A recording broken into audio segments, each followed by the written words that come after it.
બાદ પુનઃ આપનું સ્વાગત છે। સમાચારોમાં આગળ વધીએ। અમીરગઢ તાલુકાના ઘોડા ગામના મૂળ વતની અને હાલમાં પાલનપુર તાલુકાના ભૂતેડી બાદરપુરા ગામના મીઠાભાઈ પટેલના ખેતરમાં ભાગ્યા તરીકે કામ કરતા રમેશભાઈ ગરાસિયા ગઈકાલે સાંજે ભૂતેડી ગામે અનાજ દળવાની ઘંટીએ દળનું દળાવવા ગયા હતા। ત્યારે આજ ગામના રહેવાસી સોમાબાઈ દારૂ પીને મણિબેનને ભૂંડી ગાળો બોલતા રમેશભાઈ ગરાસિયાને લાગી આવતા ઝેરી દવા પી લીધી હતી।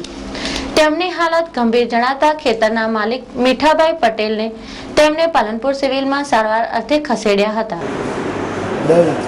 શું પીધું? ઝેરી દવા પીધી? શું થયું તું? હે? શું થયું તું? શું લોચો?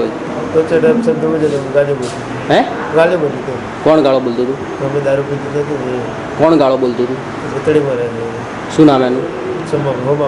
પૂરું નામ એમનું? વડગામ લક્ષ્મણપુરામાં તાલુકા કોંગ્રેસના પૂર્વ પ્રમુખ લક્ષ્મણભાઈ એસ ધોળિયા પરિવાર દ્વારા યોજાયેલ સ્નેહ મિલન સમારંભમાં ગઈકાલે તારીખ 9મી ઓક્ટોબરના 2011 રવિવારે મહંત શ્રી ગુલાબનાથ બાપુ, શ્રી શંકરનાથ, મહંત શ્રી સત્યનારાયણ પુરી, ઉદ્યોગપતિ ચંપકભાઈ મોદીનું ધોળિયા પરિવાર